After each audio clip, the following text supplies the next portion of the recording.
Israel के जंगी जराइम का 32वां रोज, 24 घंटों में मजीद 450 मुकामात पर बमबारी। इसराइली जेट तैयारों ने रात गए अलशिफा अस्पताल के सोलर पैनल सिस्टम को निशाना बनाया। तवानाई हासिल करने वाला वाहिद जरिया भी तबाह। इसराइल से 102 तिब्बी मराकिज तबाह और तिब्बी अमले के 175 अरकान शहीद हो चुके। शोहदा की तादाद 10,022 तक जा पहुंची। 4,000 से ज्यादा बच्चे भी शामिल। सेक्रेटरी जनरल अक़वाम मुत्तहिदा कहते हैं गजा बच्चों का कब्रिस्तान बनता जा रहा है। फरीक़ैन जंगबंदी की तरफ कदम बढ़ाएं। इसराइली वजीर आजम की झिटाई। नेतन्याहू का यरगमालियों की रिहाई तक जंग बंदी से साफ इनकार।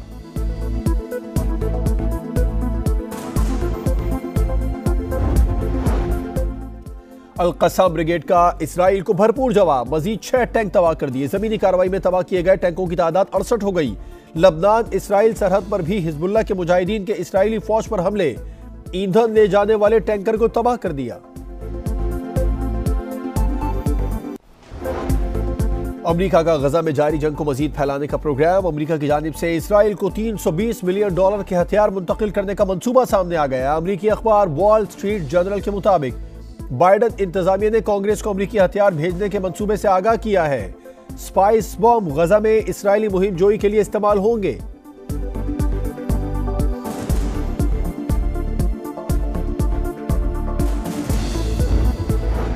गजा की सूरत हाल पर OIC का हंगामी इजलास 12 नवंबर को सऊदी अरब में तलब। वजीर आजम अनवारुल हक काकड़ और ईरानी सदर भी शिरकत करेंगे।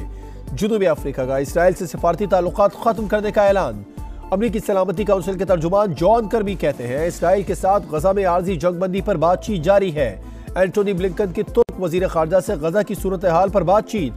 वजीर खारजा कान फिदान का जंगबंदी पर जोर। न्यूयॉर्क में मुजस्समा आजादी के नीचे फलस्तीन के हक में मुजाहिरा।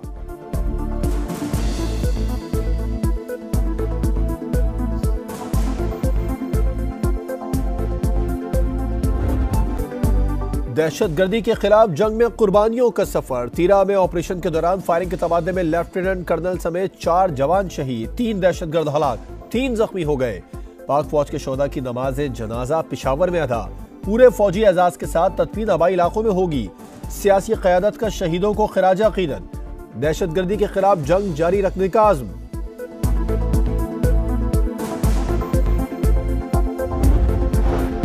पाकिस्तान में आज़ादाना और मुनसिफाना इंतखाबात चाहते हैं। वाशिंगटन में तर्जुमान अमरीकी महकमा खारजा वेदांत पटेल की न्यूज ब्रीफिंग। कहा किसी उम्मीदवार या जमात की नुमाइंदगी का अंदाजा नहीं। यकीनी बनाया जाए कि इलेक्शन पाकिस्तानियों के फायदे के लिए हो। किसी भी जमात या उम्मीदवार की नुमाइंदगी के बारे में फैसला पाकिस्तानी अवाम ने करना है।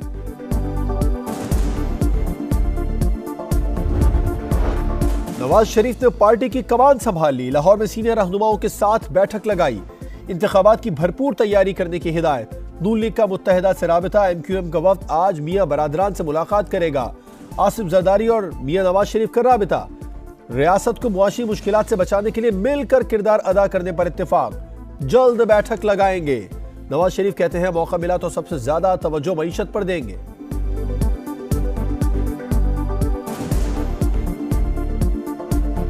अल्लाह ने दोबारा मौका दिया तो भरपूर तवज्जो हमारी सबकी जो है वो इकोनॉमी पे होगी। 104 रुपए के पे कैप कर दिया था डॉलर को, बांध दिया था, डॉलर को हिलने नहीं दिया हमने 104 से। IMF ने खुद कहा कि पाकिस्तान जो है ना बहुत जल्दी अपने पांव पे खड़ा हो गया। इस बार पाकिस्तान का वजीर आजम लाहौर से तो नहीं है। सदर जरदारी साहब का जो राब्ता हुआ था मियाँ साहब के साथ, वो तो अपना उनका वतन वापसी के आज शायद खबर आया होगा। खबर पुराना है। हम मैदान में हैं और जीत भी रहे हैं। आप उनसे पूछे जो बल्दियाती इलेक्शंस में मैदान से भाग रहे थे, जो नवंबर के जनरल इलेक्शन से मैदान से भाग रहे थे। इस बार वजीर आजम लाहौर से नहीं होगा। बिलावल भुट्टो को यकीन। बोले 8 फरवरी तीर की जीत का दिन होगा। पीपल्स पार्टी हमेशा इलेक्शन के लिए तैयार होती है। भाग कोई और रहा है। आसिफ जरदारी और नवाज शरीफ में राबिते की खबर पुरानी करार। जियाले चेयरमैन ने सवाल उठाया, सदर के गैर आईनी इक़दामात के खिलाफ नून लीग ने हुकूमत में रहते हुए कार्रवाई क्यों नहीं की।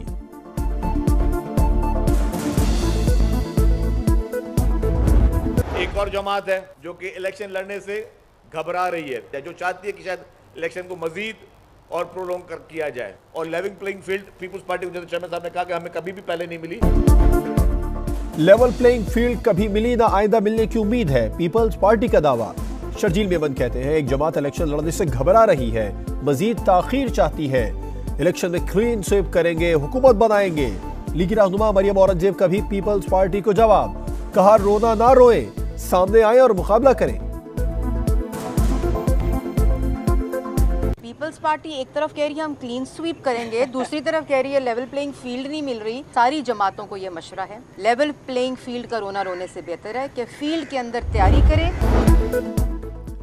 इस मुल्क में -1 फार्मूले नहीं चलते, लोग जेलों से आकर वजीर आजम बन जाते हैं। शाहिद खाकान अब्बासी की प्रोग्राम नदीम मलिक लाइव में गुफ्तगू।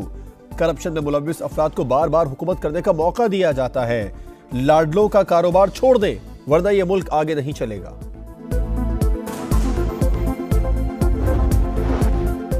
9 मई के वाकयात इंतहाई अफसोसनाक, पीटीआई के लिए बहुत मेहनत की मगर मायूसी मिली। जहांगीर तरीन की खरी खरी बातें। पीटीआई के साबिक एमपी इफ्तिखार गिलानी आईपीपी में शामिल। सदर इस्तेकाम में पाकिस्तान पार्टी अब्दुल अलीम खान ने मुल्की हालात की बेहतरी के लिए बरवक्त इंतखाबात को नागुज़ीर करार दिया। कहा तमाम सियासी जमातों को मिसाक़ मईशत करना पड़ेगा।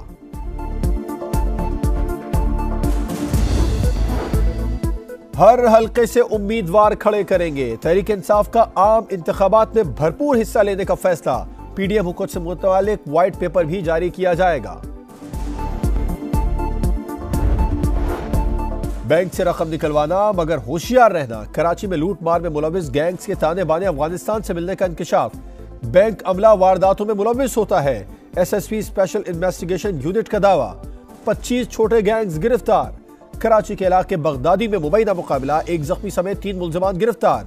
मुलजमान ने 18 अक्टूबर को न्यू कराची में चाय के होटल पर शहरियों को लूटा था।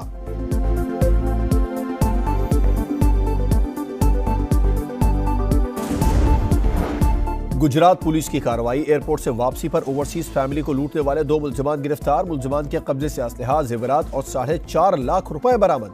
झंग के इलाके शोरकोट के करीब मुबैना पुलिस मुकाबला, 1 डाकू मारा गया, 2 डाकू जख्मी हालत में गिरफ्तार। हलाक डाकू कत्ल और डकैती की 55 वारदातों में पुलिस को मतलूब था।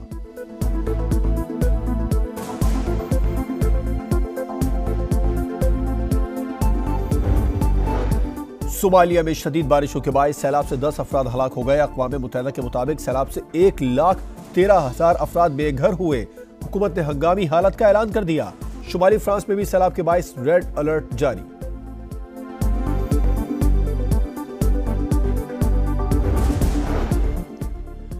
क्रिकेट वर्ल्ड कप में बांग्लादेश ने श्रीलंका को 3 विकेटों से हरा दिया। बंगाल टाइगर्स ने 280 रन का हदफ 41.1 ओवर्स में हासिल किया।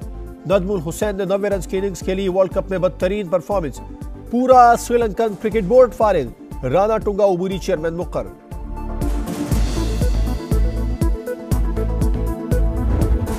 इंटरनेशनल क्रिकेट की तारीख में टाइम आउट का पहला वाकया। बांग्लादेश के खिलाफ 2 मिनट में पहली गेंद खेलने से पहले एंजेलो मैथ्यूज ने दूसरा हेलमेट मंगवाया। ताखीर पर बांग्लादेशी कप्तान की अपील पर अंपायर ने आउट करार दे दिया।